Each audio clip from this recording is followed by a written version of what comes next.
Hello friends, welcome to the online education subject C501 Industrial Chemistry and Inorganic Chemistry, and this is the lecture number 8. તો વિદ્યાર્થી મિત્રો, આપણે પાછળનો lecture એટલે કે પ્રીવિયસ લેક્ચરની અંદર FeCO5ના સ્ટ્રક્ચર વિશે અભ્યાસ કર્યો. હવે લેક્ચર નંબર 8 એટલે કે આજના લેક્ચરમાં આપણે Fe2CO9 મોલેક્યુલ વિશે અભ્યાસ કરવાનો છે. તેના સ્ટ્રક્ચર, તેની પ્રિપેરેશન અને તેના હાઇબ્રિડાઇઝેશન વિશે આજે આપણે અભ્યાસ કરવાનો છે. તો Fe2CO9 on being irradiation with UV radiation, FeCO5 converts itself to Fe2CO9.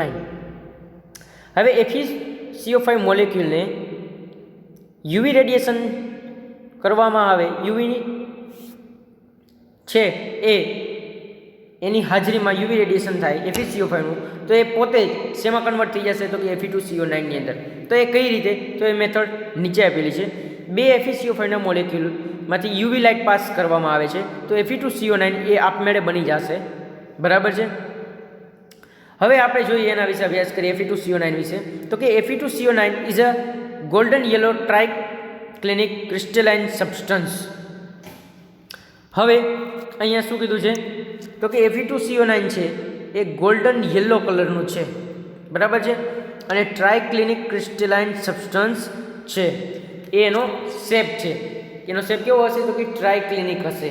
બરાબર. Fe2CO9 એમાં કાર્બન મોનોક્સાઇડ લિગેન્ડ એટલે કે CO ગ્રુપ એની સાથે કેટલા જોડાયેલા છે? તો કે 9 અને 2 iron metal. Fe2CO9 is a golden yellow triclinic crystalline substance. It is soluble in alcohol and acetone. હવે એ સોલ્યુબલ શેમાં થશે? તો કે આલ્કોહોલ અને એસિટોનની અંદર. એસિટોન એટલે શું? તો કે propanone.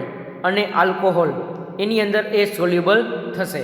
while insoluble in water, benzene, ether and other organic solvents.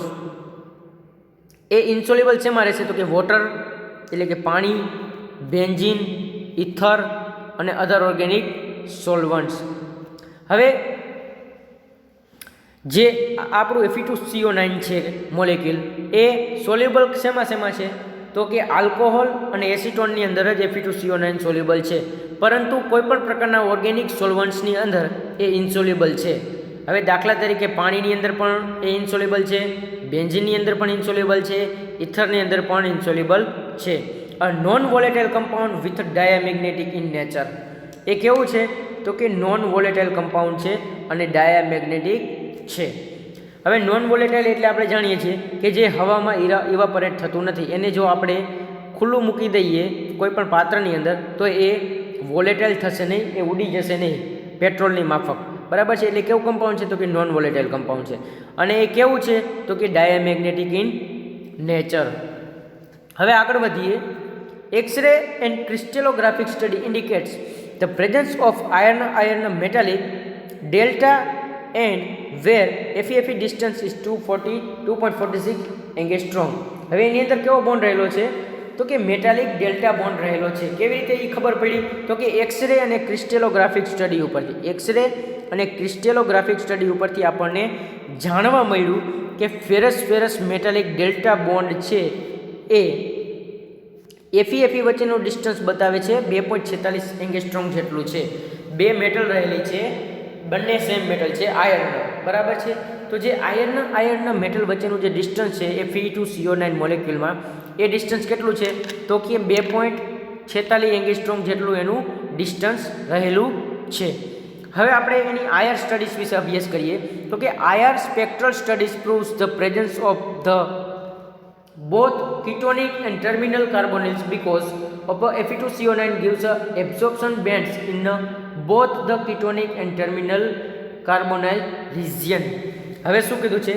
એનું આયર સ્પેક્ટ્રલ સ્ટડીઝ કર્યું. બરાબર છે. અહીંયા આપણે જોઈ શકીએ છીએ આયર સ્પેક્ટ્રલ સ્ટડીઝ કેવી રીતે હોય.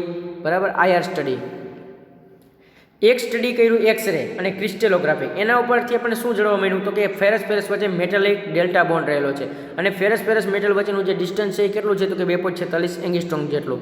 હવે આયર સ્પેક્ટ્રલ સ્ટડીઝ ઉપરથી આપણે એની પ્રેઝન્સ એટલે કે એની અંદર કેવું છે? તો કે કીટોનિક ગ્રુપની પ્રેઝન્સ છે અને બીજી છે નહીં તો કે ટર્મિનલ કાર્બોનાઇલ્સની પ્રેઝન્સ રહેલી છે. Fe2CO9 gives absorption bands in both the ketonic and terminal carbonyl region.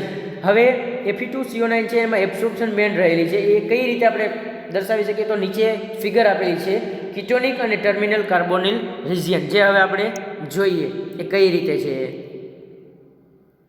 તો આ રીતે એનું ટ્રાન્સમિટન્સ થશે. કઈ રીતે તો કે અલગ અલગ રેન્જની અંદર, બરાબર છે, જે આપણને ફિગરમાં દર્શાવવામાં આવ્યું છે ટ્રાન્સમિટન્સ, બરાબર છે. એક વખત ધ્યાનથી આકૃતિ જોઈ લ્યો, ફિગર જોઈ લો એક વખત, પછી આગળ વધીએ આપણે. તો અહીંયા રેન્જ આપેલી છે 1700, 1800, 1900, 2021 અને 2200 સુધી સેન્ટીમીટર ઇન્વર્સ એનું ટ્રાન્સમિટન્સ થશે. તો આ રીતની ફિગર આપણને જોવા મળે છે. હવે ક્રિસ્ટેલોગ્રાફિક સ્ટડી છે એનું. Crystallographic study also proves the presence of 3 ketonic carbonyl in Fe2CO9. હવે જો આ રીતે છે એનું સ્ટ્રક્ચર નીચે મુજબ આપેલું છે. ટ્રાયક્લિનિક ક્રિસ્ટેલાઇન સબસ્ટન્સ છે Fe2CO9. એનું ક્રિસ્ટેલોગ્રાફિક સ્ટડી ઉપરથી આપણે એને પ્રૂવ કરી શકીએ કે એના જે 3 કીટોનિક કાર્બોનિલ ગ્રુપ છે Fe2CO9 ની અંદર, from all the above evidences Brill has given the structure of Fe2CO9 as follows. હવે એના તમામ પ્રકારના આપણને આ રીતનું સ્ટ્રક્ચર રહેલું છે, જે આ સ્ટ્રક્ચર બતાવે છે Fe2CO9 નું, બરાબર છે. This is the structure of Fe2CO9. એમાં જે આયર્ન મેટલ છે, બરાબર છે, એનું ડિસ્ટન્સ કેટલું છે તો કે 2.46 એંગસ્ટ્રોમ જેટલું. અને બાકીના જે કીટોનિક ગ્રુપ રહેલા છે એની સાથે જોડાયેલા એ 3 કીટોનિક ગ્રુપ આ રીતે અટેચમેન્ટ થયેલા છે, જે ડાયરેક્ટ આયર્ન મેટલ સાથે કનેક્ટેડ છે, અટેચ છે, જોઈન્ટ છે. અને બાકીના જે 6 CO ગ્રુપ છે એ આયર્ન મેટલ સાથે કમ્બાઈન થયેલા છે, જે આ રીતે દર્શાવેલા છે. તો આ થયું Fe2CO9 નું સ્ટ્રક્ચર. સ્ટ્રક્ચર કેવું છે તો કે ટ્રાયક્લિનિક ક્રિસ્ટેલાઇન, બરાબર. સબસ્ટન્સ કેવો છે તો કે ટ્રાયક્લિનિક, બરાબર છે. તો આ રીતે એનું સ્ટ્રક્ચર રહેલું છે ટ્રાયક્લિનિક. હવે જેમ આપણે આગળ જોયું કે Fe2CO9 એ કેવી રીતે તો કે એનું ગોલ્ડન યલો કલરમાં છે, બરાબર. એનો કલર કેવો છે તો કે ગોલ્ડન યલો, અને એનો શેપ કેવો છે તો કે ટ્રાયક્લિનિક ક્રિસ્ટેલાઇન.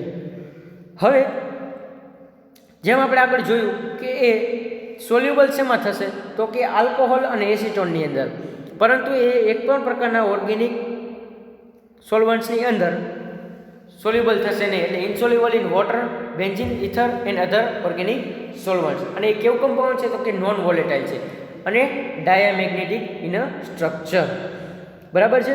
હવે આપણે એક્સરે અને ક્રિસ્ટલોગ્રાફિક સ્ટડી ઉપરથી જોઈ શક્યા કે આયર્ન જે 2 મેટલ રહેલી છે અહીંયા આપણે દર્શાવીએ છીએ, એ 2 મેટલ વચ્ચે કયો બોન્ડ રહેલો છે તો કે મેટાલિક ડેલ્ટા બોન્ડ રહેલો છે. એનું અંતર કેટલું છે, બરાબર. આ Fe અને આ Fe વચ્ચેનું અંતર કેટલું છે તો કે 2.46 એંગસ્ટ્રોમ જેટલું.